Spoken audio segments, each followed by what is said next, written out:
తమిళనాడు ఎన్నికల ఫలితాలు తెలుగుదేశం పార్టీలో భయాందోళనలకు దారితీశాయా?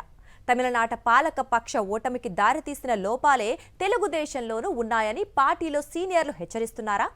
రెండేళ్లలోనే పార్టీ ప్రతిష్ట మసకబారిన నేపథ్యంలో అధినేత తీరు మారకపోతే తెలుగుదేశం పుట్టి మునగటం ఖాయమన్న భావన టీడీపీ వర్గాల్లో నెలకొని ఉందని సమాచారం. దీనిపై చంద్రబాబు నాయుడు దృష్టి సారించాలని వారు కోరినట్లు తెలుస్తోంది. తమిళనాడు ఎన్నికల ఫలితాల తీరు ఏపీలో టీడీపీకి ఇవ్వాల్సిన సంకేతాలే ఇచ్చాయంటున్నారు విశ్లేషకులు. తమిళనాడు ఎన్నికల సందర్భంగా అక్కడి తెలుగు ప్రజలు ఎక్కువగా ఉండే ప్రాంతాల్లో చంద్రబాబు నాయుడు కాలికి చక్రాలు కట్టుకొని తిరిగినా లాభం లేకపోయింది. ఆయన ప్రచారం చేసిన నియోజకవర్గాల్లో అన్నాడీఎంకే ఘోరమైన పరాజయాలను మూటగట్టుకుంది.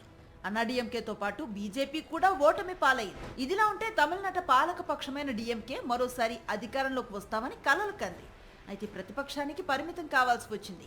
డీఎంకే ఓటమికి కారణాలేంటా అని పరిశీలిస్తే పార్టీ అధినేత ముఖ్యమంత్రి స్టాలిన్ తప్పిదాలే కొంపలు ముంచాయని తేలింది. ప్రత్యేకించి స్టాలిన్ తనయుడు ఉదయనిధి స్టాలిన్ వ్యవహార శైలి పార్టీకి నష్టం తెచ్చిందని భావిస్తున్నారు.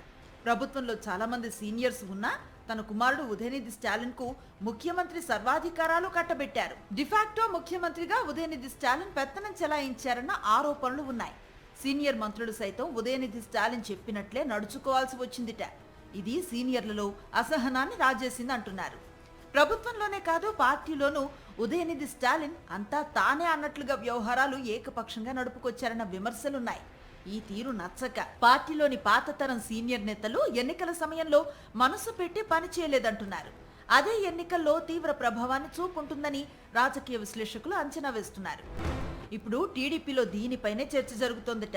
అక్కడ స్టాలిన్ తనయుడు ఉదయనిధి స్టాలిన్ పెత్తనం చెలాయిస్తే ఏపీలో చంద్రబాబు నాయుడు తనయుడు నారా లోకేష్ సకల శాఖల మంత్రిగా వ్యవహరిస్తున్నారు. ప్రభుత్వంలో తనకన్నా ఎంతో సీనియర్లు అయిన నేతలను పక్కన పెట్టేశారు నారా లోకేష్. ఎన్నికల్లో గెలిచిన చాలా మంది సీనియర్స్ కి మంత్రి పదవులు కూడా రానివ్వకుండా లోకేష్ అడ్డుకున్నారన్న ప్రచారం పార్టీ వర్గాల్లోనే జరిగింది. మంత్రివర్గంలో తన క్వార్టరీ నేతలకే లోకేష్ పదవులు ఇప్పించుకున్నారని అంటున్నారు. మంత్రి పదవులే కాదు, రాజ్యసభ స్థానాల్లోనూ వాటిని ఆశించిన సీనియర్ నేతలు యనమల రామకృష్ణుడు లాంటి వారికి మోకాలొడ్డటం, నారా లోకేష్ తన అనునాయులకు పదవులు ఇప్పించుకున్నారు. కొద్ది రోజుల క్రితం పార్టీ రాష్ట్ర జాతీయ కమిటీలో సైతం నారా లోకేష్ ముద్రే పడిందంటున్నారు. ఇందులో పార్టీ ఆవిర్భావం నుంచి ఉన్న సీనియర్ నేతలను పక్కన పెట్టేయటం లోకేష్ ఎజెండాని. డీఎంకే ప్రభుత్వంలో ఉదయనిధి స్టాలిన్ కు పెత్తనం ఇచ్చినా కొద్దిమంది సీనియర్లకు ఇవ్వాల్సిన గౌరవం ఇచ్చారు. పార్టీలో కరుణానిధి వర్గానికి పెద్దపీట వేశారు. కానీ టీడీపీలో మాత్రం కేవలం లోకేష్ ఎజెండానే అమలు చేస్తున్నారు. రెండేళ్లలోనే ఇది పార్టీలోనూ ప్రభుత్వంలోనూ ఉన్న సీనియర్స్ ను తీవ్ర ఆగ్రహానికి గురి చేసిందంటున్నారు. ఏపీలో ఎన్నికలకు మరో 3 ఏళ్ల సమయం ఉంది.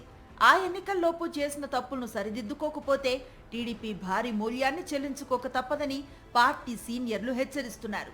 మరి వీటిని చంద్రబాబు నాయుడు లోకేష్లు తలకెక్కించుకుంటారో లేదో. ఇప్పటికే ఎన్నికల హామీలు అమలు చేయలేదన్న ఆగ్రహం ప్రజల్లో తీవ్ర వ్యతిరేకతను తీసుకొస్తోంది. సహచర నేతల్లోనూ అసంతృప్తి రాజుకుంటే ఎవ్వరూ కాపాడలేరని వారంటున్నారు.